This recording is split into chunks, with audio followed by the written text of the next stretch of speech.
Richard sempre acreditou que seus pais o haviam abandonado, alimentando ódio profundo por tudo e por todos. Mas depois de conhecer a Bambam, sua visão de mundo começou a mudar, mesmo que só um pouquinho. Ela mostrou que sua história não era exatamente o que ele pensava e que um futuro brilhante com pessoas amorosas o aguardava. O problema, Bambam nunca se incluiu nesse grupo de pessoas amorosas que ficariam ao seu lado. E adivinha só, ele odiou isso. Olá, eu sou o Pai e esse é o Portal Pão. Bem-vindas à continuação, parte 3 da nossa viagem até a de Eri, nossa adorável lagarto rosa. Se eu aprendi, ela não é uma lagartixa, é um lagarto, mas como eu tenho medo dos dois, tanto faz. E aproveitando que aqui também é cultura e acabou de ensinar biologia para quem não sabia, como se você não soubesse a diferença de lagartixa e lagarto. Eu aproveito para pedir ajuda para este portal manter-se em pé, porque tá difícil, gente. E é simples, você só precisa se inscrever no canal, participar do nosso clube de membros, deixar seu like, comentários, fazer doações no LabPix se quiserem, para manter esse portal tão sábio de aventuras aberto. Agora vamos deixar de enrolação, porque o portal abrirá, hein?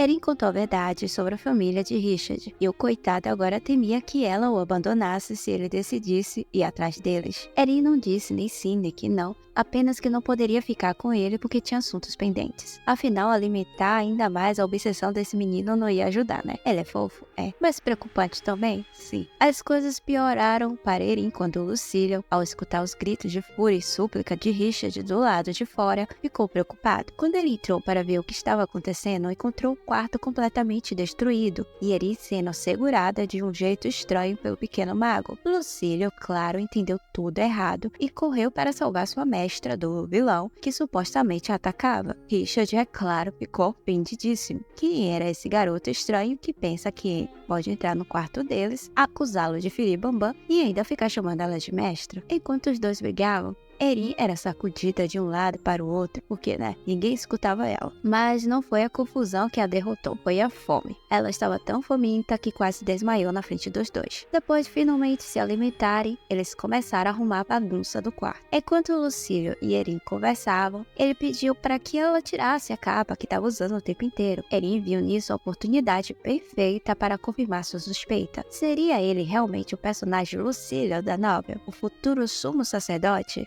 Ainda não tinha certeza. O que ela sabia sobre o personagem era que ele odiava metamorfos como ela devido à sua fobia de germes e à doutrina do templo, que considerava esses seres inferiores. Porém, quando o garoto tirou a capa, sua única reação foi de animação perceber que ela usava uma capa mágica, um item que era caro e raro. A capa, com sua magia, escondia a cauda de Erin. Ele nem piscou ao ver a cauda da garotinha, o que deixou ela intrigada. Para tirar a prova, já que não havia perguntado antes, ela resolveu perguntar sobre o nome dele, e foi aí que veio a confirmação. Ele era mesmo o Lucille. Lucille estava muito grato a Erin por ter salvado a sua vida. E quando ia começar a explicar o motivo, Richard chegou com mais comida e Erin, sem perder tempo, correu direto para o banquete. Na manhã seguinte, a carruagem enviada pelo pai de Richard chegou para buscá-lo. O problema era uma carruagem absurdamente luxuosa, chamando a atenção de todos ao redor. Para piorar o desconforto, o mordomo da mansão Collie foi pessoalmente buscar Richard, trazendo até um tapete vermelho. As crianças, é claro, ficaram sem graça com tanta pompa. Dentro da carruagem, embora a situação fosse estranha, Richard só queria saber quem era a Lucille, por que ele chamava Erin de mestra e por que estava sentado no chão como um cachorro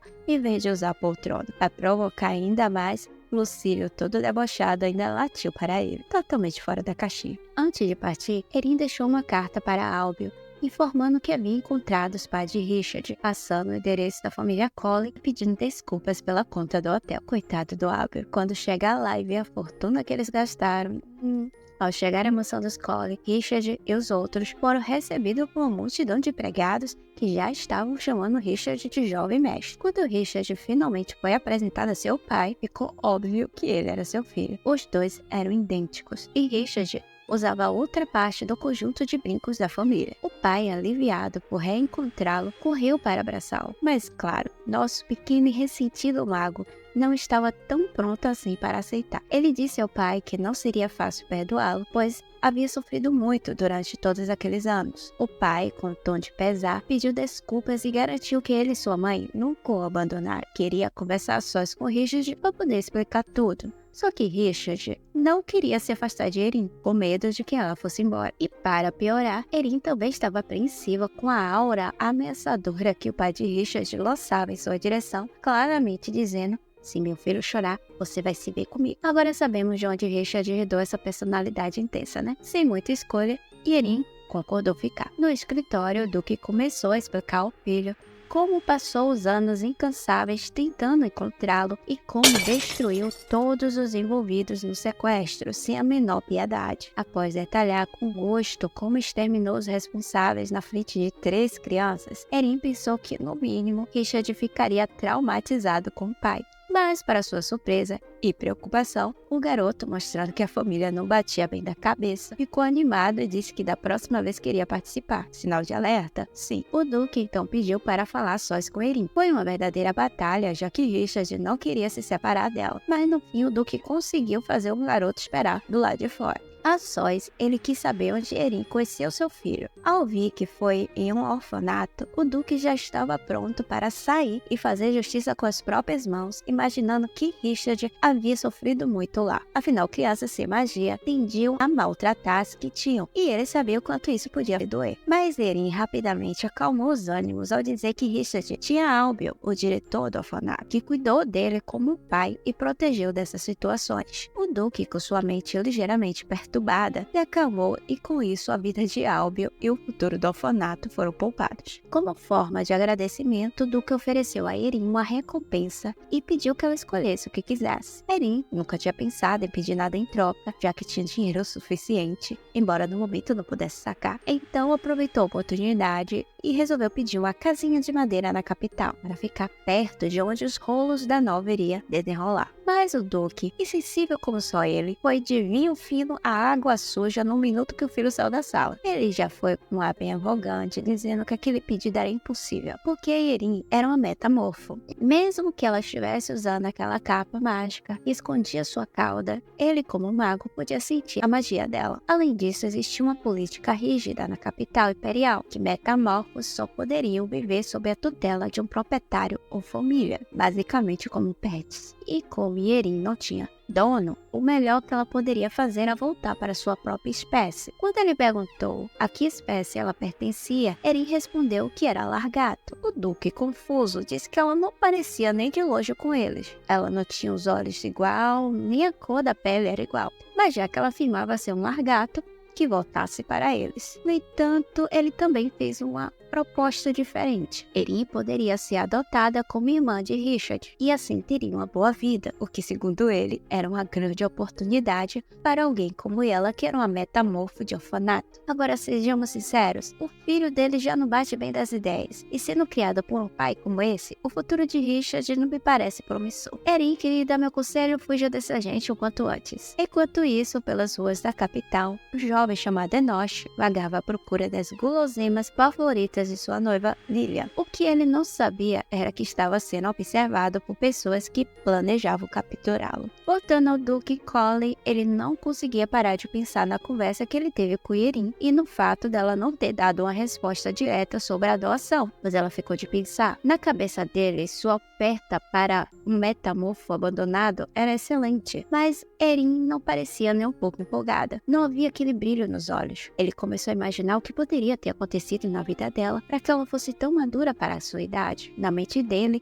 ela provavelmente havia sofrido rejeição por ser diferente da própria família, da mesma forma que seu filho sofreu por ser um mago. E era por isso que o Duque acreditava que Erin tinha tanto apego a permanecer no orfanato, pois lá foi o único lugar onde ela se sentiu acolhida. Então, tomando a decisão por ela, o Duque decidiu que iria sim adotá-la, sem pedir sua opinião, é claro. Afinal, ele estava convencido de que ajudaria a ser uma criança mais feliz. Não tanto quanto o filho dele, claro, mas na mente dele, ela ainda assim seria feliz com a sua família. Eu sei que muito bem o que você quer, né? Fazer Erin de pet do seu filho. E sejamos francos, sua família precisa de terapia e não de mais responsabilidade. Erin tentava descansar enquanto os meninos continuavam discutindo. Ela já estava planejando como devolver os fragmentos ao Zetan sem ser vista e uma carta que ela gostaria de escrever para poder explicar as falsas acusações de roubo. Mas a gritaria dos meninos era insuportável, especialmente depois que Richard soltou a pérola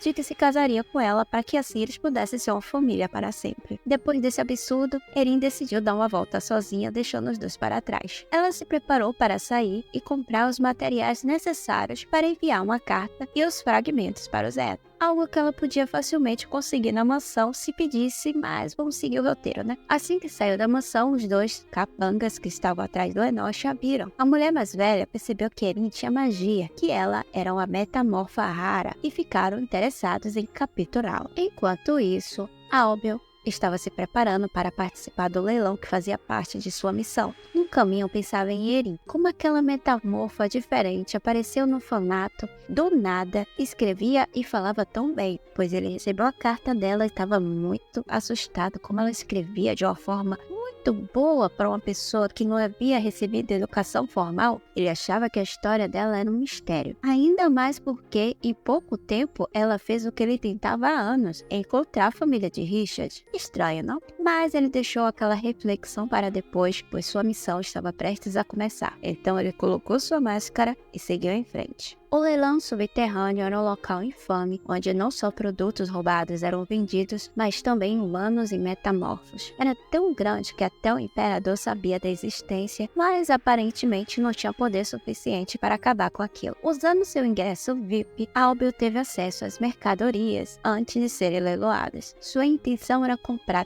todas as crianças presas no leilão e levá-las para o orfanato. Por pouco, aquela missão não havia sido cancelada devido à intromissão de Erin e Richard. A preocupação dele com as crianças estava atrapalhando seu trabalho, mas depois de ele receber uma carta do Duque Colley dizendo que os dois estavam em segurança, Albel se tranquilizou. Porém, foi uma grande surpresa para ele ao encontrar Erin entre as mercadorias do leilão. Depois de conseguir distrair o homem que apresentava os produtos, ele conseguiu um momento a sós com Erin e perguntou como foi que ela foi parar ali. Só que nem Erin sabia, ela estava saindo feliz da loja, voltando para a mansão, quando de repente tudo escureceu e ao perceber ela já estava presa naquela cela. Ela conhecia bem aquela situação, pois era algo que havia acontecido com a protagonista da história, Charney. Erin sabia que Albel conseguiria salvar todas as crianças e também que era ali que a Charney conheceria o príncipe do Império. Ela imaginava que Charney também estivesse presa em algum lugar ali. Depois de pedir para que ela aguardasse que ele a salvaria depois, Albel foi embora. E logo em seguida, um garoto rudemente foi jogado na sua cela. E sim, era Enoch, o príncipe do Império. Quando Erin reconheceu o garoto pela aparência, ela ficou muito preocupada, pois sabia muito bem quem ele era. Enoch era um personagem que tinha um prazo de validade na história. E ele não era garoto fácil de lidar não, viu? Ele estava fazendo o melhor que ela podia. Enoch era muito arrogante. De acordo com o que ela havia lido na novel, o arco de Enoch em Adotada deu uma reviravolta gigantesca na história. O drama que começou como uma coisa familiar escalou para um palco de guerra e rebelião. Depois de ser sequestrado e salvo por Charney e Albel, Enoch ele ficou ainda mais doente, porque ele já sofria de uma doença que não tinha cura. E depois que ele foi infectado por uma doença que causou uma epidemia na capital, de forma proposital, ele não resistiu e terminou morrendo muito jovem. E com o coração cheio de ódio, o pai de Enoch, o imperador, iniciou uma guerra às bruxas contra os rebeldes anti-imperialistas, não se importando se os parentes dos rebeldes estavam ou não envolvidos. Todos pagariam. E Charney, com o apoio de Erno, lideram a revolução contra o imperador por conta disso. Quando Erin leu isso na novela, na sua vida real, ela mal pôde acreditar no absurdo de mudança que foi na história. Só que ela agora não queria ver o príncipe desmaiar de tanto frio em sua frente. Então, mesmo que o garoto fosse arrogante e chato, ela se aproximou e ofereceu um lado de sua manta mágica para aquecê-lo. Enoch, claro, achou que ela estava dando em cima dele e rejeitou a aproximação, dizendo que ele já tinha alguém de quem gostava. Só que Erin, sem perder a calma, respondeu que também gostava gostava de uma senhorita. O que ela queria dizer era que ela admirava Charney, mas acabou soando como se ela curtisse garotas. E Enoch, aliviado, disse que não tinha preconceito algum. Aproveitando a oportunidade, Erin decidiu escrever uma carta, já que ela tinha os materiais que havia comprado ainda consigo. Enoch gostou da ideia e resolveu escrever uma carta para sua noiva,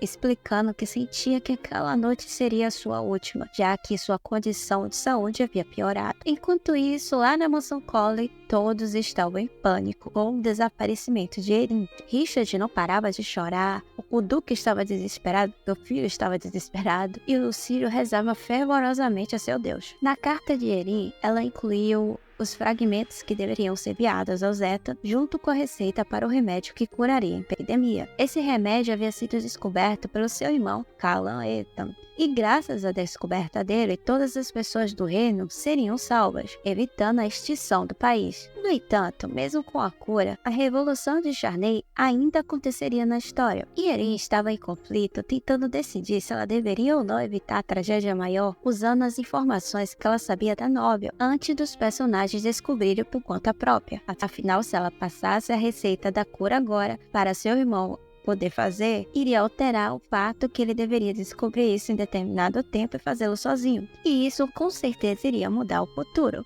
Seus pensamentos foram interrompidos quando Enoch pediu que ela lesse a sua carta de amor. Relutante, Erin leu, mas de amor não tinha nada. O garoto passava o texto todo se glorificando de forma absurdamente narcisista. Além disso, parecia mais um perseguidor do que um apaixonado. Erin foi direta e disse que a carta estava péssima e aquilo obviamente feriu o orgulho de Enoch. O problema maior era que Erin não se lembrava de nada sobre a noiva de Enoch ou de outros detalhes importantes da novela. Ela começou a perceber que estava esquecendo várias partes da história. Mesmo assim, tentou aconselhar o garoto a falar sobre seus verdadeiros sentimentos na carta, ao invés de ficar se vangloriando. Mas antes que pudesse continuar, Enoch começou a passar muito mal. E desesperada, Erin tentou buscar ajuda, mas ninguém aparecia para socorrê-los. Ela então começou a desejar, enquanto tentava acalmar o garoto, que alguém pudesse ajudá-los. E lembrou-se de quando era criança, quando ela lia livros que falavam sobre anjos. E imaginou como seria bom se um lindo anjo aparecesse naquele momento para salvá-los. E não é que apareceu um anjo Clat.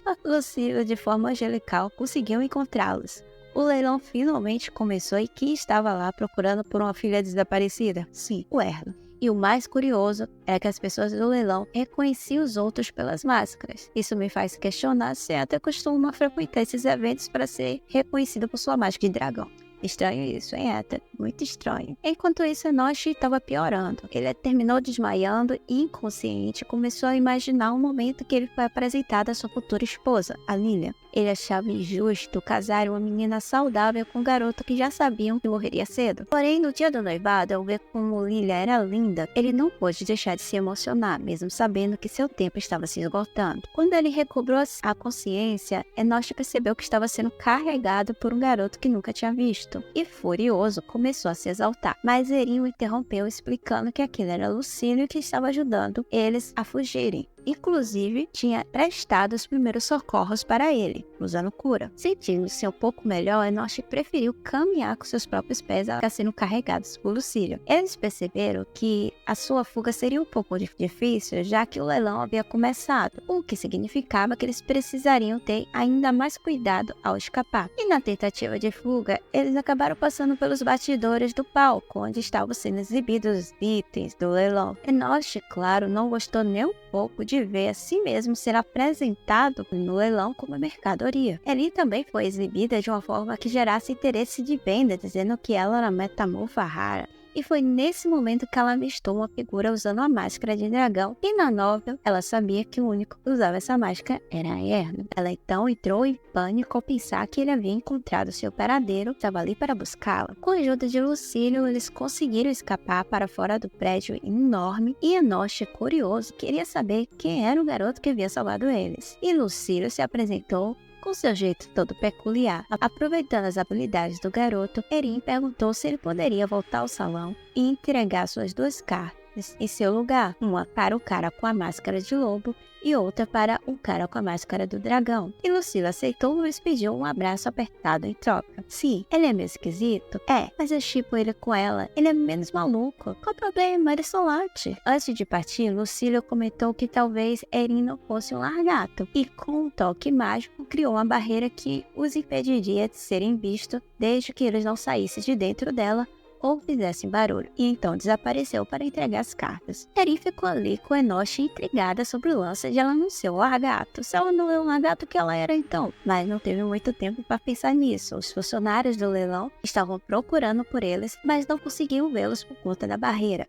Enoch, por outro lado, estava ficando cada vez pior. Sem aviso, ele rasgou a carta que havia escrito para sua noiva, deixando Erin chocada. Ao ser questionado, ele explicou que, já que ela disse que aquela carta estava ruim mesmo, ele preferia nem entregar nada, pois queria sumir, pois ele estava conformado que sua doença não tinha cura. Erin ficou muito preocupada e pediu que, ao chegar na mansão, Enoch enviasse uma mensagem a Callan Leighton, pedindo para que ele desenvolvesse um remédio antifúngico. Ela acreditava que isso poderia aliviar parte do sofrimento dele. Afinal, além de sua doença incurável, Enoch havia contraído a doença que estava ligada à epidemia. Enoch, que chamava ela de Bolinho, quis saber qual era a relação dela com o garoto da família Eita. Erin, sem entrar em muitos detalhes, só disse que tinha uma pequena relação com eles e se apresentou formalmente como Erin e pediu para ele parar de ficar chamando ela de Bolinho. No entanto, o estado de Enoch continuava piorando e a tosse dele estava ficando mais alta, alertando os funcionários do leilão sobre sua localização.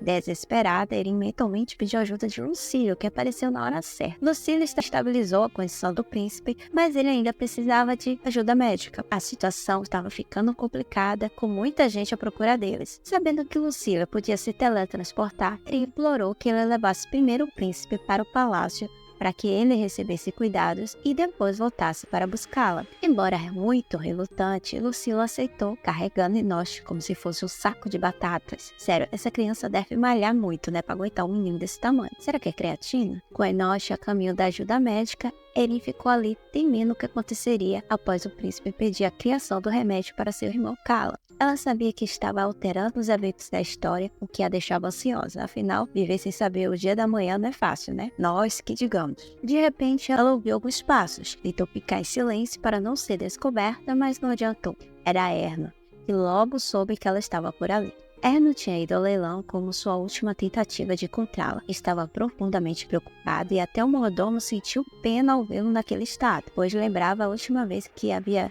visto ele tão desesperado daquela maneira, que foi quando ele perdeu a esposa grávida. Determinado, ele se dispôs a ir a lugares que odiava só para tentar achá-la. Quando ouviu a descrição de uma metamorfa rosa, ele teve certeza de que era sua filha. Forçou um dos funcionários do leilão a mostrar onde ela estava, mas quando chegou, ele já havia fugido. Logo depois, Lucille, o mascarado, apareceu entregando uma carta de Erin para Erno. Por pouco, Lucille não foi atacado, sendo salvo pela carta, pois ele notou que foi escrita por Erin. Erin pedia na carta que ele dissesse a Callan os ingredientes para ele criar a cura para a praga, além de pedir desculpas e esclarecer que não havia roubado suas relíquias. Mesmo assim, Erno conseguiu ir rastrear Erin até a floresta onde ela estava escondida. Embora ela não quisesse ser encontrada, acabou espirrando, revelando sua posição. Erno implorou para que ela voltasse com ele, lembrando-a de que eles haviam escolhido ser uma família. Erin ainda estava receosa, mas ao ver a mão estendida dele, lembrou-se do dia em que foi atacada no salão do Zeton. Naquela ocasião, ele também estendeu a mão para ela,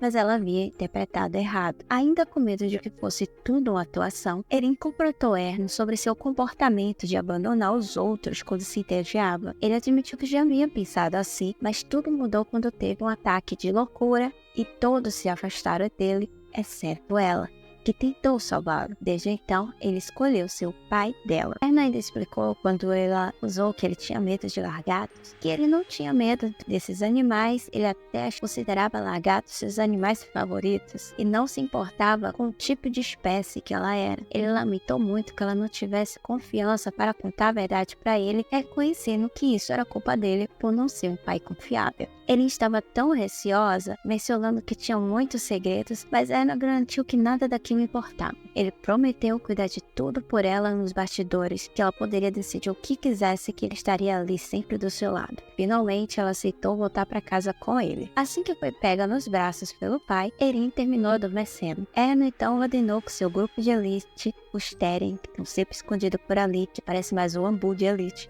libertasse todos da casa de leilão e limpasse o lugar. Você sabe o que significa limpar o local, né? Fazer aquilo, ó. Lucília voltou e não encontrou Erin ali e ficou desesperado, se sentindo culpada por tê-la deixado sozinha. Achou que algo de ruim poderia ter acontecido com ela. E nesse momento, um funcionário estranho do leilão o encontrou e o confundiu com uma das mercadorias perdidas. Irritado, Lucília usou seus poderes para hipnotizar o homem, ordenando que ele se ajoelhasse e quase fez um exorcismo ali no cara. O homem saiu dali achando que precisava se arrepender de seus pecados. O pequeno Papa não é de brincadeira, viu? E o que vai acontecer daqui pra frente? Querem o final dessa temporada? Então é o seguinte, eu vou deixar uma meta pra vocês. Esse vídeo precisa superar o número de visualizações do vídeo anterior. Se batermos essa meta, eu volto com o final da temporada. Se não, a gente encerra por aqui e segue o baile, ok? Agora o controle está na mão de vocês. A guia se despede por hoje e tenha uma ótima semana e bye bye!